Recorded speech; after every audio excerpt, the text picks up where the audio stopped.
ustedes saben. Yo generalmente trato de confirmar, lo he hecho varias veces con Cordero, cuál es el tema previamente, ¿verdad? Entonces hablamos de la geopolítica del Caribe, básicamente, de esta presencia de submarinos nucleares en Cuba, uno estadounidense y otro ruso. Ahora se le agrega un buque de guerra canadiense, ¿no? Esto, para los más viejos, nos recuerda a la crisis de los misiles, tú la mencionaste hace un rato, del 62, cuando el mundo estuvo al borde del precipicio. Ese día de tensiones. De tensión entre Rusia, la antigua Unión Soviética y Estados Unidos, que el mundo estuvo al borde del holocausto nuclear. Debemos recordar también que estos enfrentamientos que se dan hoy, Rusia, China, Estados Unidos, están en el contexto, en el marco general de la transición de la hegemonía de una potencia occidental que es Estados Unidos a la hegemonía de China, que es un periodo largo, ¿verdad? No es algo nuevo en la historia de la humanidad, ha pasado durante miles de años. La cuestión delicada de hoy es la presencia, la existencia de las armas nucleares, ¿no? Siempre ha habido guerra, desde que se formaron los primeros imperios, el sumerio, el egipcio, tercer milenio antes de Cristo, pero este momento histórico es mucho más peligroso que todos los otros momentos. Lo han dicho destacados estadistas, como un bien conocido estadista, comenzando por el emperador Hirohito, que apenas 3 días después de que cayera la segunda bomba atómica en Japón, pronunció un discurso por radio en el cual decía que estaba obligado a aceptar las condiciones de los aliados, o sea, la rendición incondicional de Japón, porque el arma utilizada contra Japón no solo podía destruir a todo Japón, sino a toda la humanidad. Lo que quiere decir que los científicos japoneses y el alto mando militar de esa época ya sabía el gran poder destructor de las armas nucleares. Y esa idea básica ha sido repetida por varios estadistas, o sea que se supone que tiene gente que se supone que tiene suficiente información de lo que está diciendo, ¿verdad? Como Kennedy, especialmente en su discurso de toma de posesión del 20 de enero de 1961, dijo que la humanidad destruía las armas nucleares o las armas nucleares destruirían la humanidad. Lo repitió más o menos Khrushchev un año después, en el 62, en una respuesta a una carta de Fidel Castro, que le insinuaba que en un enfrentamiento entre la Unión Soviética y Estados Unidos, que la Unión Soviética golpeara primero. Una carta lastimosa de Fidel. Bien, pero la idea básica es que ahí se ratifica ese peligro nuclear, y que lo explicó muy bien, mejor que cualquier otro, Robert McNamara en la obra La esencia de la seguridad, que planteó la tesis de la destrucción mutua asegurada. Entonces, esto, claro, es una historia larga, pero por lo menos esos datos que aportan esos estadistas, o sea, gente que se supone que sabe de lo que dijo, nos indica que vivimos un momento histórico extremadamente peligroso, ¿no? Y se agrava por una serie de decisiones de los últimos tiempos, de los presidentes de hoy, por ejemplo. Alemania, que es un país que tuvo durante 75 años, 1870 hasta 1945, participó en 3 guerras, ganó una, la guerra franco-prusiana, pero perdió 2 guerras, la Primera y la Segunda Guerra Mundial, y luego pasó otros 75 años de paz y de auge económico, hasta convertirse en la primera potencia económica de Europa. Grande para Europa, pero pequeña para dominar el mundo.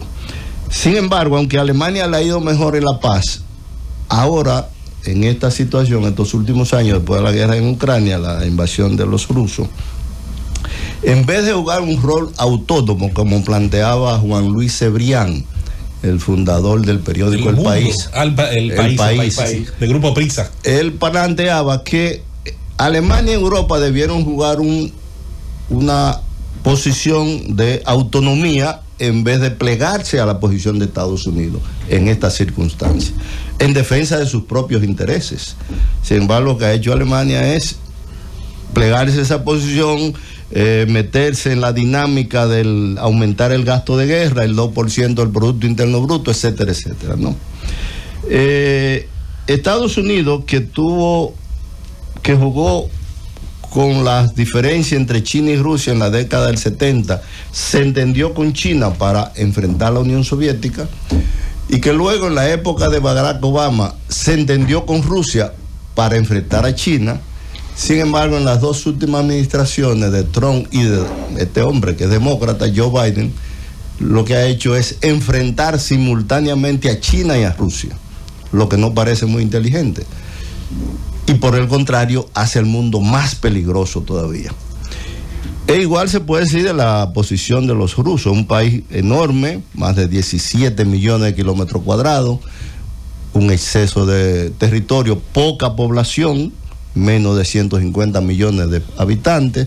Sin embargo, Rusia está tratando de conquistar más territorio. Es como una irracionalidad estratégica, se podría decir. Pero ese es el mundo de hoy, que se hace mucho más peligroso, ¿no?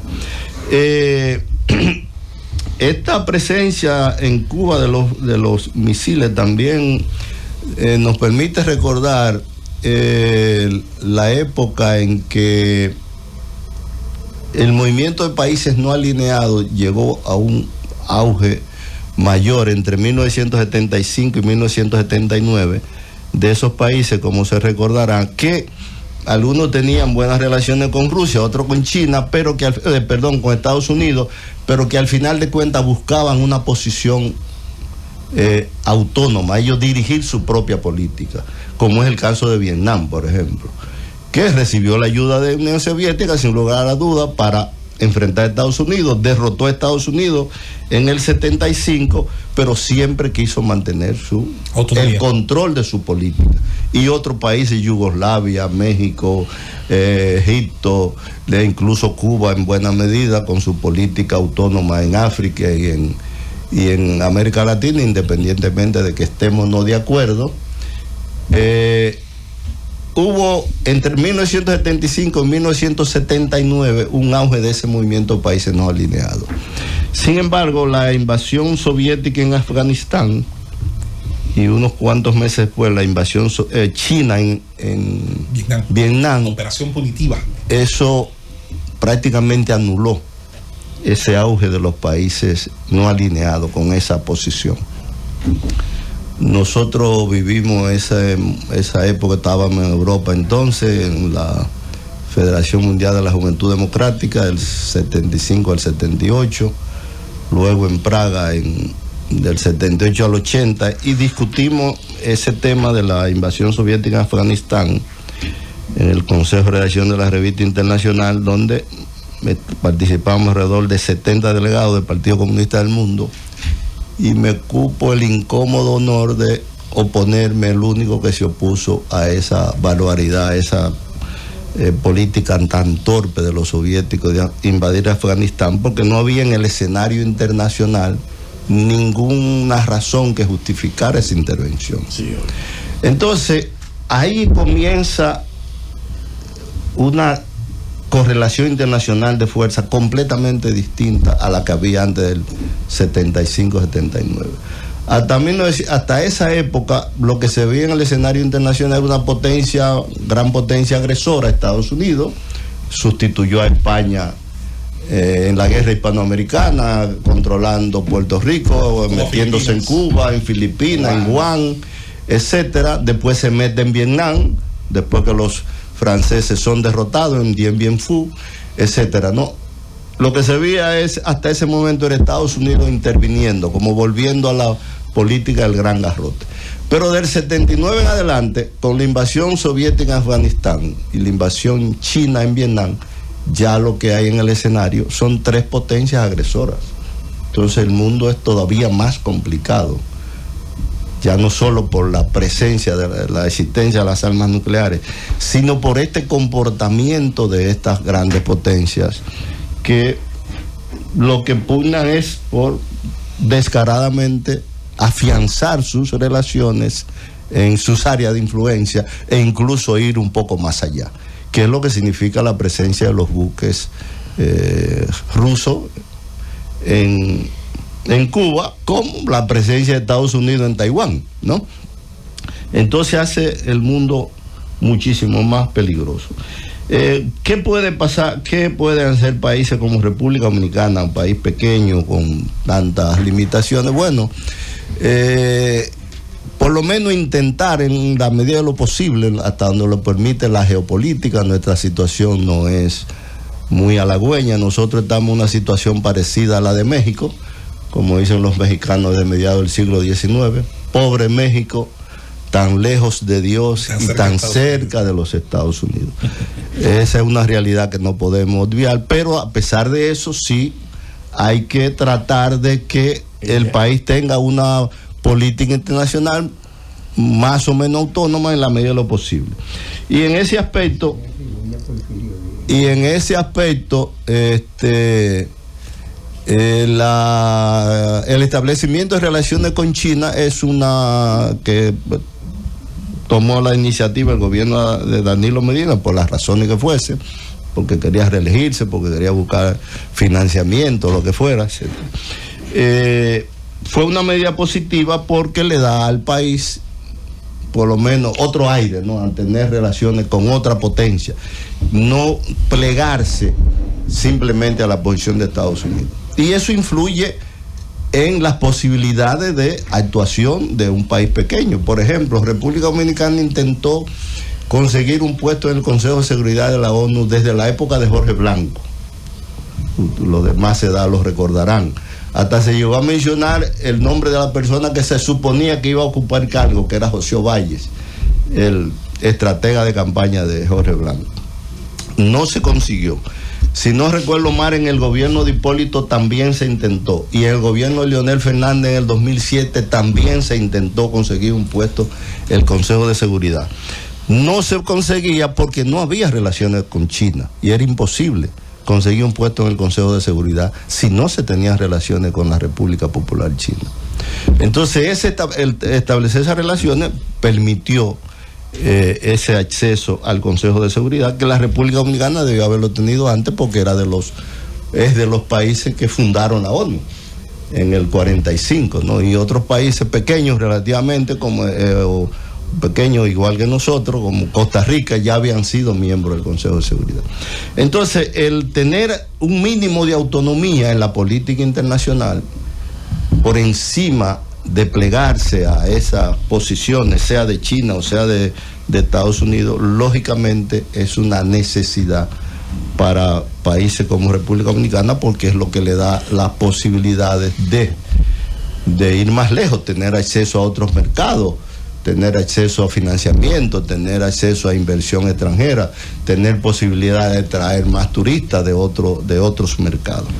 Por tanto, en este momento en que se acentúan esas tendencias hegemónicas, en que hay países de buen tamaño, potencia como Alemania, que en vez de tener una política autónoma, desgraciadamente se pliegan a una política, a una potencia determinada, en este caso Estados Unidos, creo que vale la pena insistir en que nuestro país debe